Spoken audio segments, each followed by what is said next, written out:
નમસ્કાર દર્શક મિત્રો, હું છું શ્યામલ મહેતા. આપ જોઈ રહ્યા છો બાજ નજર. મિત્રો, તાજેતરમાં ગુજરાતમાં અને દેશમાં પણ પ્રેમ લગ્નો બાબતે ખૂબ વિવાદ અને ચર્ચાનો માહોલ સર્જાયો હતો. ભારત સરકારે બંધારણની અંદર દરેક યુવક અને યુવતીને પોતાની મરજી મુજબ પ્રેમ લગ્ન કરવાની સ્વતંત્રતા આપી છે. તેમ છતાં આ વિવાદો થવાનું કારણ શું? તો તેના માટેના કેટલાક સામાન્ય કારણો છે, પરંતુ બહુ મહત્વના કારણો છે.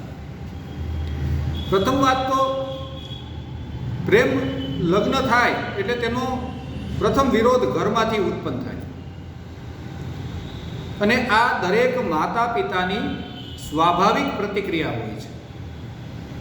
જે સંતાનને તેમણે જન્મ આપ્યો હોય, ઉછેર્યું હોય, ભણાવી ગણાવીને મોટું કરે અને તે તેમની મરજીથી વિરુદ્ધ જઈ અને કોઈ અજાણ્યા પાત્ર સાથે જતું રહે, ત્યારે માતા પિતાને દુઃખ લાગવું, તેમને માઠું લાગવું એ તે સ્વાભાવિક બાબત છે. ભલે ને સરકારનો નિયમ ગમે તે કહેતો હોય, પરંતુ આ સ્વતંત્રતા જે તે વ્યક્તિને સ્વતંત્ર બનાવે છે, પણ માતા પિતાને માટે એક લાચારીનું કારણ બને છે. જે સંતાનને 18, 20, 22 વર્ષ સુધી તમે મોટું કરો છો, તે સંતાન જ્યારે તમને ઊંઘતા છોડી અને રાતોરાત કોઈની સાથે નીકળી જાય, ત્યારે તે આઘાત ઝીરવવો દરેક માતા પિતા માટે આકરો હોય છે. અને તેના કેટલાક કારણો પણ છે. કોઈ પણ માતા પિતા પોતાના સંતાનનું ખરાબ ઈચ્છતા નથી. દરેક માતા પિતા એવું ઈચ્છે છે કે તેમનું સંતાન આજીવન સુખી થાય, અને લગ્ન જેવી જીવનમાં એકવાર બનતી ઘટના માટે તેઓ પૂરતી સાવધાની રાખે છે. તેઓ એવું ઈચ્છે છે કે લગ્ન માટેનો જે મૂર્તિઓ હોય કે કન્યા હોય તે વેલ સેટલ હોય, તેના ફેમિલી બેકગ્રાઉન્ડની તેઓ તપાસ કરે છે. જે લગ્ન માટેનું પાત્ર છે, કન્યા હોય કે યુવક હોય, તેમની વ્યક્તિગત તેઓ તપાસ કરે છે કે તેમનો સ્વભાવ કેવો છે. તેમની આર્થિક સ્ટેબિલિટી અને ધંધાની તેઓ તપાસ કરે છે કે ભવિષ્યમાં તેની દીકરી કે દીકરાને કંઈ તકલીફ પડે તેમ નથી. સામેવાળા પાત્રની પ્રતિષ્ઠાની પણ તેઓ તપાસ કરે છે. આવી દરેક તપાસો કર્યા બાદ તેઓ પોતાનો દીકરી કે દીકરાનું વેવિશાળ કરતા હોય છે.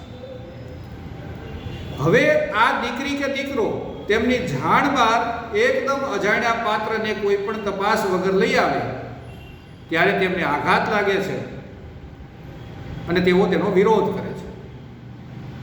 બીજી વાત એ કે આપણું સામાજિક માળખું એવું છે કે લગ્નની બાબત સામાજિક પ્રતિષ્ઠા સાથે જોડાયેલી છે. એટલે કોઈનો દીકરી કે દીકરો પ્રેમ વિવાહ કરે ત્યારે જે તે વ્યક્તિ, જે તે પરિવારની સામાજિક પ્રતિષ્ઠાને દાગ લાગે છે, તેમને સમાજમાં નીચા જોડું થાય છે. તેવી આપણી એક વ્યવસ્થા છે, સામાજિક વ્યવસ્થા છે. તેના કારણે પણ તેઓ વિરોધ કરે છે. અને ઘરમાંથી કોઈ એક દીકરી કે દીકરો પ્રેમ વિવાહ કરે એટલે તેમના નાના ભાંડોળા જે હોય છે, તેમને ભવિષ્યના લગ્નો માટે પોતાના સમાજમાં માતા પિતાની ઈચ્છા મુજબ પણ પાત્ર મળવું મુશ્કેલ બની જાય છે, કારણ કે તેમની પ્રતિષ્ઠા ઝંખવાની હોય છે. આ ચિંતા પણ મા બાપને વિરોધ કરવા માટે પ્રેરે છે. બીજો વિરોધ થાય સમાજનો. તો સમાજ શું કામ વિરોધ કરે છે? સમાજ એટલા માટે વિરોધ કરે છે કે દરેક સમાજના પોતાની આગવી પરંપરા હોય છે, આગવા રીતિ રિવાજ હોય છે, તેમનો પહેરવેશ પોતાનો હોય છે, તેમની ભાષા બોલી અલગ હોય છે, તેમની ઉપાસના પદ્ધતિ પણ, ઈશ્વરને આરાધન કરવાની ઉપાસના પદ્ધતિ પણ દરેક સમાજની અલગ હોય છે. તેમના કુળદેવી, કુળદેવતાઓ, તેમની માન્યતાઓ બધું અલગ હોય છે, તેમનું પોતાનું હોય છે. અને દરેક સમાજ એવું ઈચ્છે છે કે તેમના દીકરા કે દીકરી પોતાના સમાજની અંદર લગ્ન કરે, જેથી કરીને સામાજિક વ્યવસ્થા જળવાઈ રહે. આથી તેમના સમાજની દીકરી કે દીકરો બહાર લગ્ન કરે, ખાસ કરીને દીકરી બહાર લગ્ન કરે ત્યારે તેમને પોતાના સામાજિક વ્યવસ્થા તંત્રના પાયા હચમચતા લાગે, એટલે આખો સમાજ વિરોધમાં આવી જાય છે. તેઓ પણ આ વાતને પોતાની પ્રતિષ્ઠા સાથે જોડી દે છે. બીજી એક વાત, ખૂબ મહત્વની વાત, ઘણા બધા સમાજોની અંદર દીકરીઓની ઘટ છે, દીકરીઓ ઓછી છે. તેમના સમાજની અંદર યુવાનો મોટી ઉંમર સુધી લગ્ન કર્યા વગરના રહી જાય છે. અને જ્યારે આવા સમાજોમાંથી કોઈ દીકરી પ્રેમ લગ્ન કરી અન્ય સમાજમાં જાય કે અન્ય ધર્મમાં જાય ત્યારે ખૂબ મોટો ઉહાપો થઈ જાય છે, અને તેના કારણે આખો સમાજ રસ્તા પર ઉતરી આવે છે. આ તે દીકરી કે દીકરાની વ્યક્તિગત બાબત નથી રહેતી, સામાજિક પ્રતિષ્ઠાનો સવાલ બની જાય છે, અને બે સમાજો વચ્ચે વૈમનસ્યનું વાતાવરણ સર્જાય છે. આપણે અગાઉ કહ્યું તેમ આ વાત માત્ર દીકરીના લગ્ન પૂરતી લાગુ પડે છે. દરેક સમાજને દીકરી લેવી છે, પરંતુ પોતાના સમાજની દીકરી અન્યમાં જાય તો તેવો વિરોધ નોંધાવે છે. આ બેવડા ધોરણો કહી શકાય. આ વાત બેવડા ધોરણો છે કે ભાઈ દીકરી આવે છે તો આપણને વાંધો નથી, જાય છે તો આપણને વાંધો છે. ત્રીજી વાત છેતરપિંડીની શક્યતા છે. સમાજ હોય કે માતા પિતા હોય કે સગા સંબંધીઓ હોય, તેઓ ઘણી વખત પ્રેમ લગ્નની અંદર છેતરપિંડીની શક્યતાઓ જોવે છે. બાહ્ય આકર્ષણ, દેખાવ વગેરેને કારણે ઘણી વખત નવયુવાનો વિજાતીય આકર્ષણથી પ્રેરાઈને લગ્ન કરી લેતા હોય છે. બંધારણે ભલે તેમને સ્વતંત્રતા આપી હોય, પરંતુ તેઓ એટલા પરિપક્વ હોતા નથી કે લાંબા ગાળાનું પોતાનું જ સારું નરસું વિચારી શકે. તેઓ વિજાતીય આકર્ષણથી પ્રેરાઈને લવ મેરેજ કરી લેતા હોય છે. ત્યારબાદ તેમને થોડા સમયમાં સમજાય કે તાવડી તેરવાના માગે, ત્યારે તેમને પારાવાર પસ્તાવો પણ થાય છે. તેઓ દુઃખી થાય છે, દીકરો હોય કે દીકરી હોય. એટલા માટે પણ ઘણી જગ્યાએ વિરોધ થતો જોવા મળે છે. માતા પિતાને ખાસ આ બાબતે વિરોધ હોય છે કે કોઈ કુપાત્રને પોતાનું સંતાન પસંદ કરી લે ત્યારે તેમના માટે આ જીવનભરનું અસહ્ય દુઃખ દર્દ બની જાય છે. એટલે ઘણી વખત આપણે લવ જેહાદ વગેરે નામો સાંભળીએ છીએ, તો આવી ઘટનાઓની અંદર ક્યાંક ને ક્યાંક છેતરપિંડીની શક્યતા ઓનલાઈનમાં તો ખૂબ જોવા મળે છે કે ફેસબુકમાંથી મળ્યા, ઇન્સ્ટાગ્રામમાંથી મળ્યા કે વોટ્સએપમાંથી જે રીતે કઈ રીતે મળતા હોય છે, સામેવાળા પાત્રને તમે જાણતા જ નથી, પરંતુ માત્ર તેમની મીઠી મીઠી વાતો કે બાહ્ય આકર્ષણ કે ખોટા દેખાવથી જ્યારે કોઈનું સંતાન પ્રેમ લગ્ન કરે છે અને તેમના માતા પિતાને આ વસ્તુની કશોનો ખ્યાલ જ હોતો નથી, ત્યારે આ વાત વળચી જાય છે. મૂળભૂત રીતે આવા યુવાનો પ્રેમ વિશે કશું જાણતા જ નથી. તેમને માત્ર બાહ્ય દેખાવની સાથે જ મતલબ હોય છે. આપણે ત્યાં કહેવાય છે ને, પ્રેમ પ્રેમ સૌ કોઈ કહે, પ્રેમ ન જાણે કોઈ, ઢાઈ અક્ષર પ્રેમ કા પઢે સો પંડિત હોય. આ પ્રેમ એ વાસનાનું સ્વરૂપ નથી, એ આત્મીય મિલનનું સ્વરૂપ છે.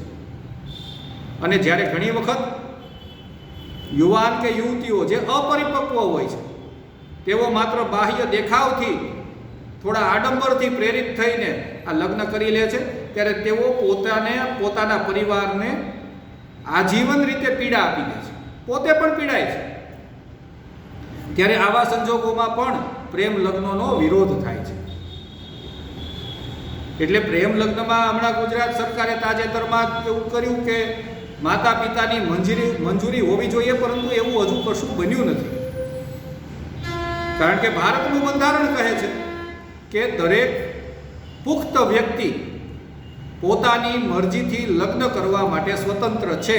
એટલે ગુજરાત સરકાર ધારે તો પણ માતા પિતાની મંજૂરીવાળો એક નિયમ તેમાં ઉમેરી શકે નહીં. આ છેતરપિંડીને અટકાવવા માટેના કોઈ કાયદાઓ તેઓ બનાવી શકે પરંતુ પ્રેમ વિવાહ અટકાવવા તે એકમાત્ર ઘરમાંથી જો આવું કોઈ ઘડતર કરવામાં આવે કે વિજાતીય આકર્ષણને પ્રલોભનને વશ થઈને કોઈ લગ્ન ન કરે, પ્રેમ ન કરે, તેવું વાતાવરણ ઘરમાંથી જ શક્ય છે. બાકી અન્ય કોઈ તેનો ઉપાય નથી. નાનપણથી બાળકને સમજાવવામાં આવે કે આપણું સારું શું છે, ખરાબ શું છે. ત્યારબાદ જો પ્રેમ લગ્નમાં પણ તેઓ કોઈ સારું પાત્ર પસંદ કરતા હોય તો કશો વાંધો હોતો નથી. તાજેતરમાં આનંદીબેને એવું કહ્યું કે જો તમારી દીકરી ફોન લઈને બીજા રૂમમાં જતી રહે છે તો તમે તેના પર શંકા કરજો. તો આવડા મોટા નેતાઓ પણ આવી વાત કરે છે ત્યારે ક્યાંક ને ક્યાંક એક પ્રકારનો માહોલ સર્જાઈ જાય છે અને એ માહોલને કારણે સામાજિક પ્રતિષ્ઠા સાથે જોડાયેલો આ મુદ્દો વિવાદનું કારણ બને છે. એટલે ઘરની અંદર જ સામાજિક રીતે પણ દરેક સમાજોએ મહેનત કરવી જોઈએ અને ઘરની અંદર પ્રથમ શિક્ષણ મળવું જોઈએ, ખાસ કરીને માતા પિતા તરફથી, અને તેમની વાત સાંભળવાનો તેમને મોકો આપવો જોઈએ. ઘણી વખત માતા પિતા ઘરનું વાતાવરણ એટલું કડક રાખે કે તેમનું સંતાન તેમને વાત ન કરી શકે અને જ્યારે તે ભાગી જાય ત્યારે માતા પિતાને ખબર પડે. એટલે તમારું સંતાન તમને ઘરમાં ખખડીને વાત કરી દે કે મારે આવું આ છે, ત્યારે આવી ઘટનાઓ અટકશે. એ સિવાય આ બધી ઘટનાઓ તો પરાપૂર્વથી ચાલી આવે છે અને ચાલતી રહેવાની છે. તેમાં ઘટાડો લાવવા માટેનું સામાજિક સંસ્કારોનું સિંચન જો ઘરમાંથી જ થાય તો આ બધા વિવાદોનો અંત આવી શકે છે અથવા તો આ વિવાદો ઓછા થઈ શકે છે. જય હિન્દ, જય ભારત.